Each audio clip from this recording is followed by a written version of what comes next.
Bismillahirrahmanirrahim. Assalamualaikum warahmatullahi wabarakatuh.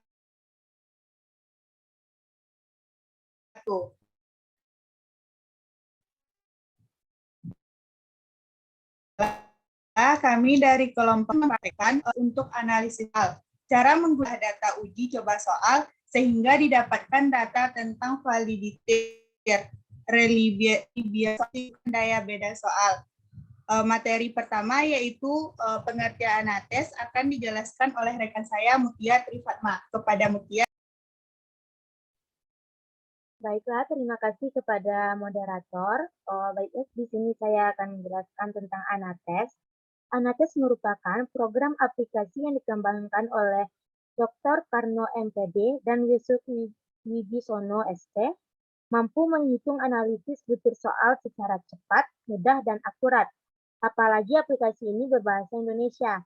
Anates mampu menampilkan beberapa fitur dan perhitungan di antaranya skor data di bobot, reliabilitas tes, kelompok atas dan kelompok bawah, daya pembeda, tingkat kesukaran, korelasi skor butir dengan skor total dan kualitas pengecoh.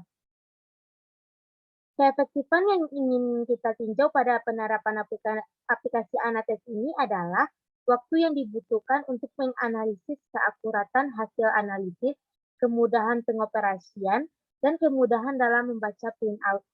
Mungkin sekian dari saya kembalikan kepada moderator.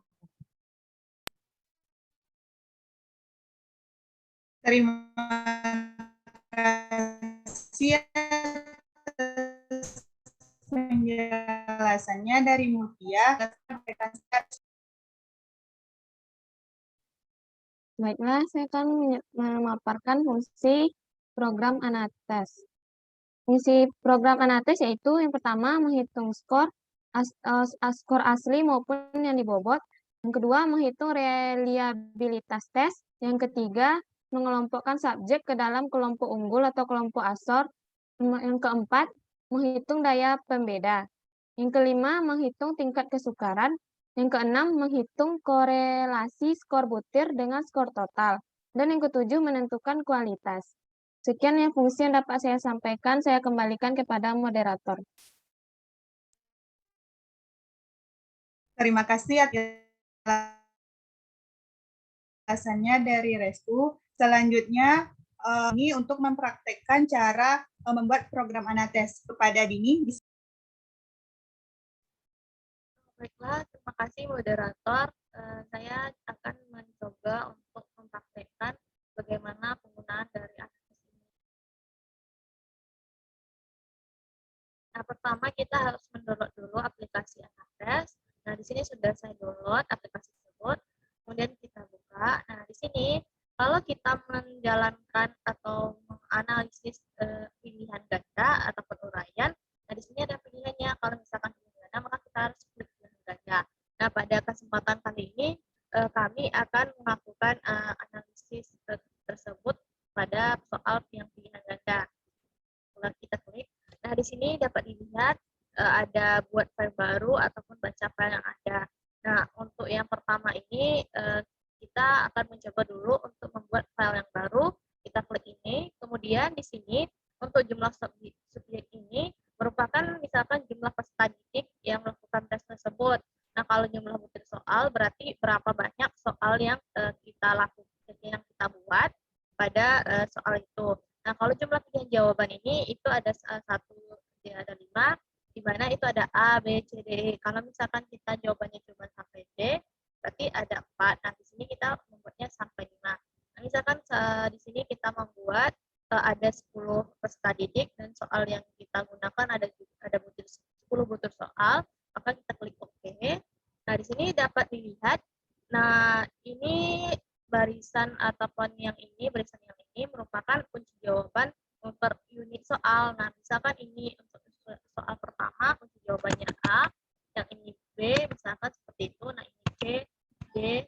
Nah, kalau keluar yang ini berarti kita salah klik hurufnya, karena huruf yang ada A sampai E aja. Kalau misalkan kita klik F, maka dia akan muncul pemberitahuan seperti ini. Nah, jadi kita harus hati-hati dalam mengklik abjad tersebut. Nah, misalkan ini A lagi. E, C, A, B, E, misalkan sampai pada soal bukti 10. Nah, misalkan ini untuk subjeknya, misalkan namanya Ani, gitu. Jadi, mungkin namanya Ani. Ani untuk jawab, kita masukkan input data yang ada, yang telah didapatkan dari hasil ujian ataupun hasil evaluasi. Nah, misalkan si Ani ini untuk jawaban soal yang pertama itu, dia memperoleh A. Nah, untuk soal yang kedua, misalkan dia bikinnya C.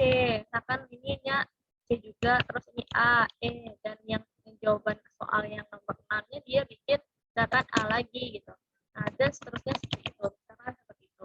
Nah, di sini kita akan mengolah data tersebut yang telah kita inputkan terlebih dahulu semua data. Nah, di sini dapat dilihat nih yang peta-peta ini merupakan data yang akan kita inputkan yang sudah kita temukan. Nah, karena sebelumnya kami sudah mendiskusikan dan sudah membuat data tersebut, jadi kita langsung saja ke menu utama untuk mengolah data, mencari berbagai variabilitasnya dan mengetahui kelompok unggul atau asornya, gaya pembeda, tingkat kesetaraan, korelasi, dan kualitas pengecek serta rangkap analisis butir. Nah, sebelum itu, karena sebelumnya sudah kami olah ataupun kami input data terlebih dahulu, maka kita ambil data tersebut di file yang ada gitu. Nah, ini file yang kami tadi, kemudian kita klik open. Nah, di sini dapat Ibu dan rekan-rekan lihat, ini salah satu contoh hasil evaluasi ujian, misalkan ini ujian biologi di kelas 11, dan ini adalah nama peserta didik, misalkan ada yang mengikuti ujian tersebut 10 orang, ada Muhammad, Ida, Yuhanda, Lewal, Salsa, dan sampai ke isi ini. Nah, di sini ada 10 butir soal, dan ini yang di atas adalah kunci jawabannya. Per soalnya ini kunci jawaban 1, 2, sampai 10. Nah, untuk melihat atau mengolah hasil ini, kita kembali ke menu utama, kemudian sebelum kita olah data ini, kita lihat terlebih dahulu di sini sebenarnya juga bisa kita olah semua data tersebut secara otomatis. Nah, kita klik ini salah satunya, misalkan kita klik di skor di bobot.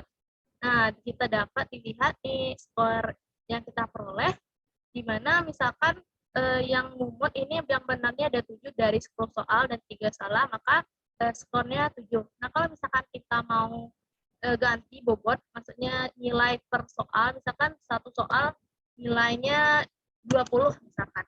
Kita klik di sini, kemudian kita kalau yang salah tetap 0, dan kita klik OK. Maka dapat hasil bobotnya berarti 140 untuk 7 yang benar gitu. Nah, kalau enggak bisa juga misalkan untuk biasanya pilihan ganda itu poinnya 1. Jadi hanya 1 yang biasanya untuk nilai poin pilihan ganda. Nah, di sini juga kita bisa urut siapa saja nilai tertinggi. Nah, kita klik saja di sini. Nah, dapatlah yang nilai tertinggi di sini. Nah, di sini juga bisa dilihat misalkan ini nomor absennya. Ini nomor subjek yang tadi kita upload yang kita inputkan pada data awal tadi. Nah, dapat dilihat ini urutannya, ini urutan namanya, dan ini urutan subjek tadi. Nah, ini nomor urutnya. Misalkan ini satunya siapa yang paling tertinggi. Gitu. Nah, kita kembali lagi. Nah, setelah kita klik tersebut, nah kita bisa untuk mencoba mengolah data dari data yang kita gunakan tadi. Nah, misalkan kita lihat yang pertama reliabilitasnya. Kita klik. Nah, di sini dapat kita lihat reliabilitasnya dari hasil tadi. Nah, di sini reliabilitas tes itu 0,10 dan korelasi XY-nya itu sebanyak atau didapatkan 0,05 dan simpangan bakunya 1,48 dan rata-rata untuk hasil dari 10 siswa ini yaitu 6,80. Dan kemudian ini juga sudah ditingkatkan atau diurutkan dari tinggi ke rendah skornya tadi. Nah, kita kembali lagi ke sebelumnya. Nah, di olah data ini banyak sekali variasi-variasi yang bisa kita olah. Ada reliabilitas. Nah, yang kedua itu kita lihat dulu kelompok unggul dan asor ini siapa saja. Nah, kelompok unggul itu adalah kelompok yang memiliki nilai tertinggi pada tes tersebut hasilnya dari kunci jawaban kita gunakan tadi. Nah, di sini ada 3 orang, misalkan Dinida, Yuhanda, dan Wewel. Gitu. Nah, di sini dilihat dari hasil yang diperolehnya atau skornya. Misalkan di sini dapat dilihat ternyata di nomor 3 berarti salah kalau misalkan ini seperti kasar itu kalau di sini dikatakan bahwa kelompok yang terendah dari hasil nilai tersebut. Kelompok umum ini yang memiliki skor tinggi, kalau kelompok kasar yang memiliki skor rendah. Nah, begitu. Selanjutnya, ini juga ada daya pembeda. Nah, di sini dapat kita lihat kalau untuk daya pembeda itu seperti ini. Ini nomor bukti asli, kelompok atas ini sama kayak kalau kita lihat seperti ini. Nah, bisa dilihat di sini atas ke bawah. Ini sebenarnya olah datanya juga bisa dilihat di sini. Kami belum terlalu bagaimana menginterpretasi hasil itu belum kami bisa belum terlalu bisa membacanya, tetapi kami sudah di kelompok kami sudah mencoba bagaimana cara memasukkan data dan mengolah data tersebut. Tetapi untuk menginterpretasinya kami belum terlalu bisa untuk menginterpretasikan apa maksud dari indeks DP ini. Mungkin di sini kalau dari sepengetahuan kami, indeks DP ini daya pembeda antar soal tersebut. Misalkan untuk soal yang satu itu 3,30% gitu. Nah, ini kan presentasi. Itu soalnya ada 10. Nah, bedanya ini satu misalkan yang pembeda dari hasil pemilihan jawabannya, misalkan tadi dari 10 siswa itu yang memilih sekian nomor satu itu yang A-nya banyak salahnya 3 orang. Berapa persen yang salah atau pembedanya. Ini itu yang kami ketahui. Nah, selanjutnya untuk tingkat kesukaran hasil tadi atau kesukaran soal bisa kita lihat di sini. Nah, untuk soal yang satu itu ada jumlah betulnya ada 8. Nah, kunci jawaban kita tadi kan ada A misalkan.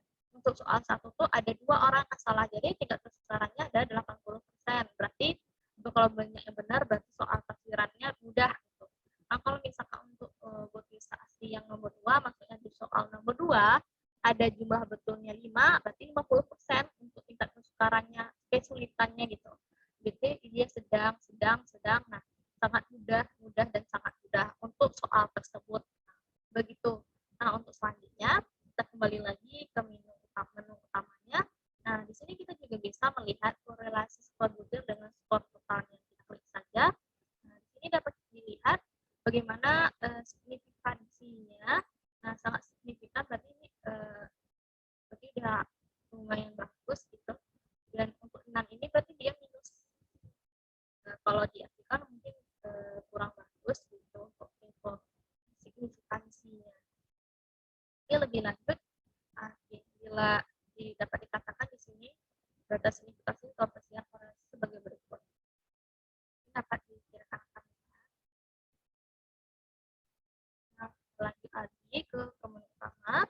Nah, ini untuk kualitas pengecoh. Di sini dapat dilihat di keterangannya. Di sini ada 10 butir soal.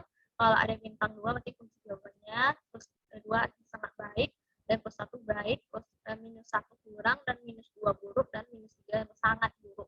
Nah, bagaimana cara membaca ini dari hasil penulisan kami? Misalkan contohnya seperti ini. Dari soal nomor 1, itu kunci jawabannya adalah A.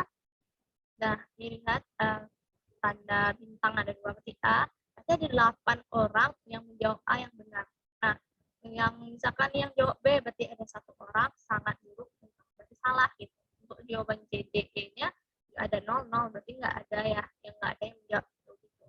Nah, untuk jawaban ini berarti ada 2 yang salah menjawab B dan C. Nah, kita lihat di sini sebelumnya juga sudah kami berikan terlebih dahulu atau kami buat bagaimana bentuknya. Nah, di sini pada soal yang pertama tadi ada 8 jawabannya A, betul kan? A di sini kami buat. Nah, untuk yang 8A itu yang menjawab B dan C ada 1. B 1 orang, C 1 orang. Berarti yang salah 2. Jadi kita lihat di sini yang salah itu B dan C. Jadi dia salah gitu. Nah, yang D dan E ini nggak ada orang yang jawabnya salah. Berarti itu maksud dari kualitas penghitungnya. Yang ini kunci jawaban yang seperti ini. Berarti kalau misalkan B ini ada di soal nomor 7, B jawab 10, berarti ada 10 kemungkinan ini yang benar. Kunci jawabannya yang ini. Gitu. Seperti itu yang seperti contoh yang saya jelaskan di soal nomor 10. Gitu. Nah, kita lanjut kembali ke menu utama. Nah, ini rekam analisis butir.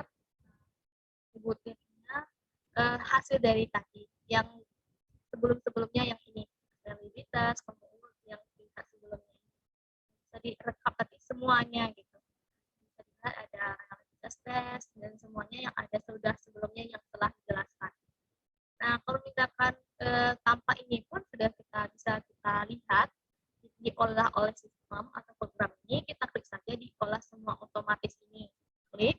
Nah, dapat dilihat jumlah subjek atau peserta didik atau yang mengikuti hasil tersebut, evaluasi tersebut, atau soalnya, siapa saja subjeknya, ada 10 orang, soalnya ada 10, dan misalkan untuk bobot satu jawabannya benar ada 1, dan yang salah 0.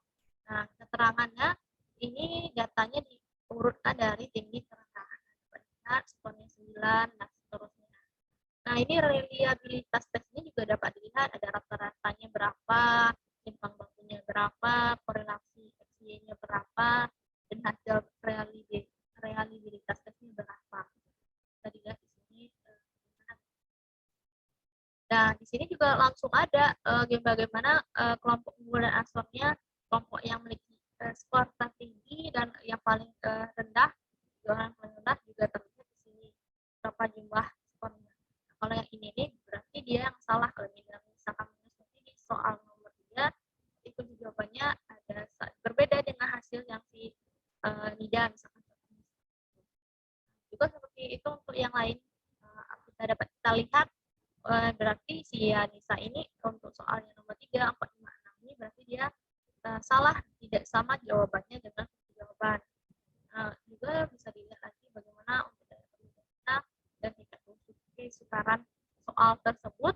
Misalkan dari soal yang kita buat itu kita tahu, oh ini mudah berarti karena dari tafsirnya banyak 80% betul ini yang dari soal nomor 1 seperti itu, berarti soalnya mudah. Kalau misalkan kita dari soal 1, misalkan yang dari 10 siswa itu yang betul cuma 1, berarti tingkat kesukaran soalnya itu sangat sulit. Itu untuk tingkat kesukaran ini. Ini juga korelasi skor butir dengan skor totalnya. Apakah sangat signifikan atau sesuai gitu, atau tidak sesuai gitu. Kita lihat bagaimana batas signifikan koefisien korelasi tersebut. Ini juga tadi juga sudah dijelaskan, ini keterangannya, ini hasil rekap analisis berikutnya. Mungkin itu dari kami, mohon maaf jika banyak kesalahan ataupun salah ucap. Mohon kritikan, saran, dan bantuannya untuk penjelasan ini. Kalau misalkan ada kejanggalan yang telah kami sampaikan ataupun yang kami ucapkan, untuk itu kembalikan lagi kepada moderator. Terima kasih.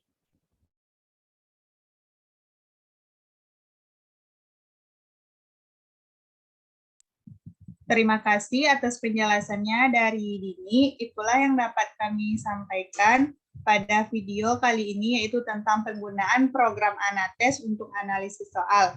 Kami dari kelompok 4 meminta maaf apabila terdapat kekeliruan dalam mempraktikkan program Anates untuk analisis soal ini. Salah dan janggal kami mohon maaf. Kami akhiri. Wassalamualaikum warahmatullahi wabarakatuh.